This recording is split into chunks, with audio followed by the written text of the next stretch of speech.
السلام علیکم خواتین حضرات، میں ہوں اسرار احمد کسانہ اور آج ایک دو چیزوں کے بارے میں آپ سے گفتگو کرنی ہے جو کہ بہت ہی امپورٹنٹ ہے۔ سب سے پہلے تو ایک حدیث پاک صلی اللہ علیہ وسلم کہ آپ صلی اللہ علیہ وسلم نے فرمایا کہ every act of kindness is charity, اور پھر آپ صلی اللہ علیہ وسلم نے یہ بھی فرمایا کہ تم میں سے بہتر وہ ہے جو کہ لوگوں کے لیے بہتر ہے۔ اور پھر قرآن پاک کی بھی ایک آیت ہے جس میں اللہ تعالیٰ فرماتے ہیں کہ کون ہے تم میں سے جو مجھے قرض حسن دے، مجھے اس طرح کا قرض دے کہ جو میں اسے بہت بڑا زیادہ تعداد میں، بہت زیادہ پرسنٹیج میں، یا گنا جسے ہم کہتے ہیں کہ اتنے گنا زیادہ کر کے میں اس کو واپس لوٹا سکوں۔ تو یہ چیزیں میں آپ کو اس لیے بتا رہا ہوں کہ زندگی میں بہت سے مواقع ایسے آتے ہیں جہاں پہ یہ فیصلہ کرنا پڑتا ہے کہ اللہ کی راہ میں کچھ نہ کچھ ہمیں دیتے رہنا چاہیے۔ مجھے وہ بھی ایک حکایت یاد آ رہی ہے کہ جس میں آپ کو یاد ہوگا کہ ایک بادل کو آواز دی گئی کہ فلاں جگہ پہ جاؤ اور وہاں پہ جا کے ایک باغ ہے، اس کے اوپر پانی برساؤ اور اس کو سیراب کرو۔ تو وہ بادل وہاں پہ گیا اور وہاں پہ اس نے جب سیراب کیا تو لوگ حیران ہوئے کہ یہ کیا وجہ ہے کہ صرف ایک باغ کے لیے ایک بادل آیا ہے اور اس نے سیراب کیا، اس کو چلا گیا، باقی جگہوں پہ اس نے بارش نہیں برسائی۔ تو وہ اس کا جو باغ کا مالک تھا اس کے پاس گئے تو انہوں نے پوچھا کہ آپ کیا کرتے ہیں جو اتنی اسپیشل بات ہوئی ہے آپ کے ساتھ؟ تو اس نے کہا کہ میں کچھ بھی نہیں کرتا، میں جب اپنی فصل برداشت کر لیتا ہوں، جب فصل آتی ہے تو اس کے میں 3 حصے کرتا ہوں۔ ایک حصہ میں اللہ کی راہ میں خرچ کر دیتا ہوں، دوسرا حصہ جو ہے وہ میں اپنی فیملی، اپنے لیے، اپنے بچوں کے لیے اور رشتہ داروں کے لیے رکھ لیتا ہوں، اور تیسرا حصہ ہے وہ میں باغ میں واپس انویسٹ کر دیتا ہوں۔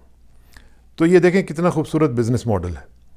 اسی طرح کئی لوگ اس دنیا میں ایسے ہیں جو کہ اللہ کی راہ میں اپنا وقت، اپنا مال، اپنی انرجیز خرچ کرتے ہیں۔ یہ ساری جو میں آپ کو بیک گراؤنڈ بتا رہا ہوں اس لیے بتا رہا ہوں کہ ایک تنظیم ہے جس کا نام ہے اخوت، اور وہ جو تنظیم ہے اس کو میں پچھلے تقریباً 18-19 سال سے جانتا ہوں، اور وہ جب بن رہی تھی اس وقت سے لے کر آج تک میرا تعلق ان کے ساتھ رہا ہے۔ جناب محترم ڈاکٹر امجد ثاقب صاحب اس کے روح رواں ہیں، اس کے ایگزیکٹو ڈائریکٹر ہیں، اور جس طریقے سے یہ تنظیم بنی، ہمارے سامنے بنی، مجھے یاد ہے کہ شروع میں جب یہ بن رہی تھی تو اس وقت جب یہ انہوں نے قرضے وغیرہ دیے تو کچھ عورتوں کو انہوں نے قرضے دیے، تو گورنر ہاؤس میں اس وقت جنرل خالد مقبول ہوا کرتے تھے، وہاں پہ ایک بہت بڑا فنکشن عورتوں کا ہوا۔ مجھے یاد ہے، ویوڈلی یاد ہے کہ میں وہاں پہ گیا، ہم نے وہ اٹینڈ کیا۔ اس وقت میں جنگ کے لیے آپریٹ میں لکھتا تھا، تو وہاں سے یہ سلسلہ شروع ہوتا ہے، اور پھر آج جو تنظیم 10,000 روپے سے شروع ہوئی وہ آج 110-12 بلین روپیز سے زیادہ کی ڈسبرسمنٹس کر چکی بھی ہے۔ تو الحمدللہ یہ ایک بہت بڑا ادارہ ہے جس نے بہت سارے لوگوں کو اپنے پاؤں پہ کھڑا ہونے کی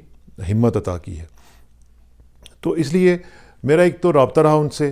اور لیکن چونکہ میں باہر تھا اور کبھی آف اینڈ آن جاتا تھا تو ملاقات کبھی کم ہی ہوتی تھی، تو لیکن پھر بھی ایک رابطہ رہا۔ اس دفعہ جب میں پاکستان گیا تو میری ملاقات ہوئی ڈاکٹر امجد صاحب کے ساتھ، تو انہوں نے بہت اصرار کیا کہ آپ نے ہمارے جو ادارے ہیں ان کو ضرور دیکھنا ہے۔ تو میں اسلام آباد سے وہاں پہ گیا، اس لاہور میں ان کے ہیڈ کوارٹر میں گیا، ان کے ہیڈ آفس جو تھا وہ بڑا زبردست بنا ہوا ہے، وہاں پہ گیا۔ وہاں پہ ڈاکٹر کامران جو تھے انہوں نے ہمیں بریفنگ دی بہت اچھے طریقے سے۔ پھر فاؤنٹین ہاؤس جو ہے وہ بھی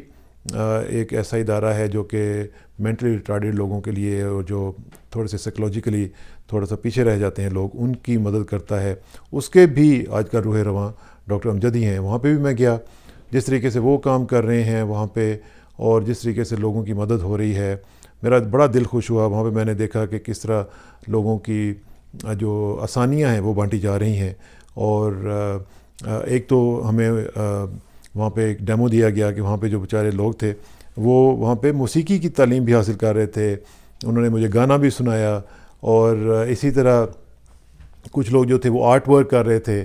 تو وہ مجھے سب یاد ہے، بڑا زبردست، بہت اچھا لگا مجھے۔ اس کے جو ڈاکٹر ہیں ڈاکٹر عمران اور ان کی بیگم، وہ بہت زیادہ اچھا کام وہاں پہ کر رہے تھے۔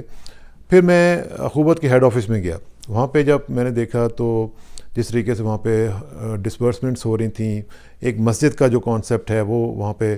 انہوں نے انٹروڈیوس کروایا ہوا ہے تاکہ زیادہ سے زیادہ جو خرچ ہے وہ لوگوں تک پہنچے بجائے اس کے کہ وہ ایڈمن کاسٹ کے اوپر لگ جائے. تو وہاں پہ جو خواجہ اسراؤں کا پروگرام تھا وہ میں نے دیکھا. وہاں پہ ایک خواجہ اسرا سے میری ملاقات ہوئی جو اخوت کا ایک پروگرام کپڑوں کے بارے میں ہے. جو پرانے کپڑے لوگ دیتے ہیں ان کو سارٹنگ کرتے ہیں, ان کو پیکیجنگ کر کے پھر لوگوں کو واپس دیتے ہیں اور بڑی خوبصورت انداز سے ان کو بنا کے دیتے ہیں. تو وہ اس کا جو انچارج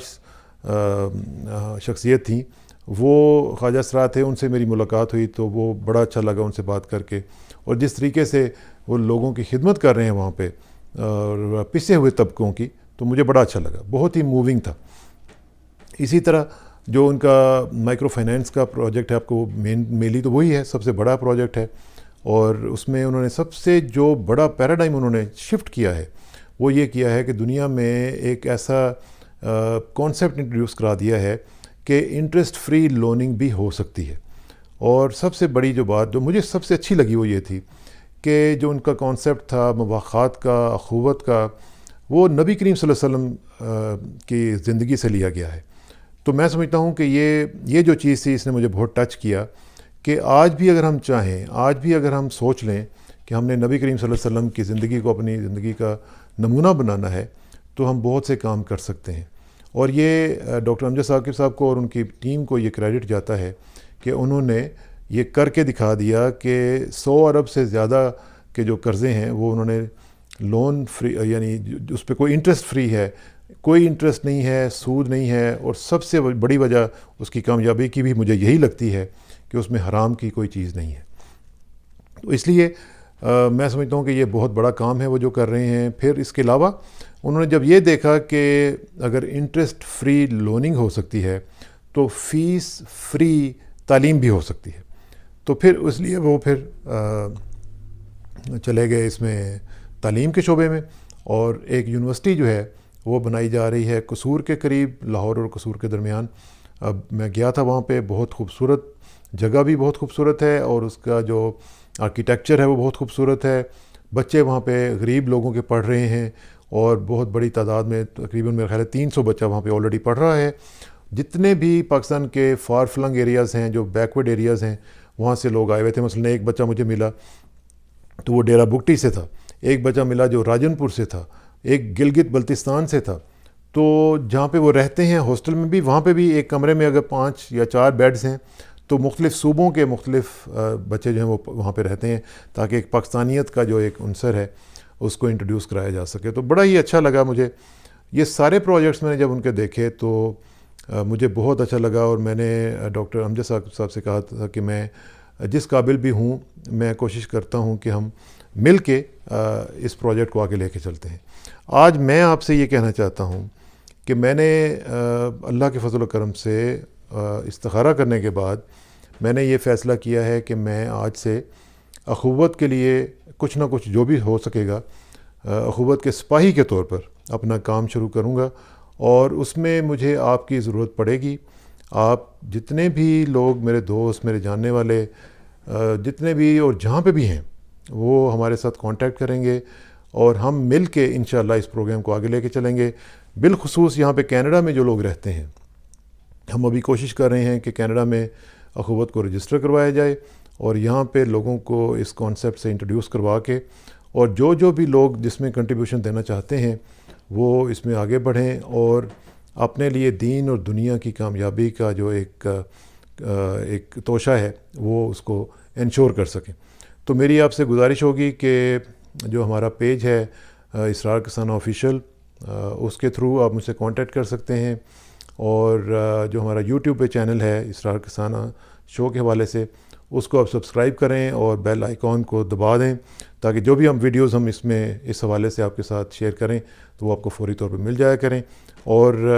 دعا میں یاد رکھیے گا, اور خاص طور پہ اس اخوت کے کانسیپٹ کو کامیاب بنانے کے لیے مجھے آپ کی اشد ضرورت رہے گی. جو بھی جہاں پہ بھی ہے جتنا بھی کر سکتا ہے وہ ضرور کرے, کیونکہ پاکستان جو ہے وہ ہمارا منتظر ہے کہ وہاں پہ جو لوگ بیچارے غریب رہ گئے ہیں ہم ان کو بتائیں کہ آپ غریب نہیں ہیں. غریب تو وہ ہوتا ہے جس کے ساتھ کوئی ہاتھ بٹانے والا نہ ہو. تو آئیے ہم ان کو بتائیں کہ ہم ان کے ساتھی ہیں, ہم ان کے دوست ہیں, اور ہم مل کے پاکستان کو آگے لے کے بڑھیں گے. بہت بہت شکریہ. السلام علیکم.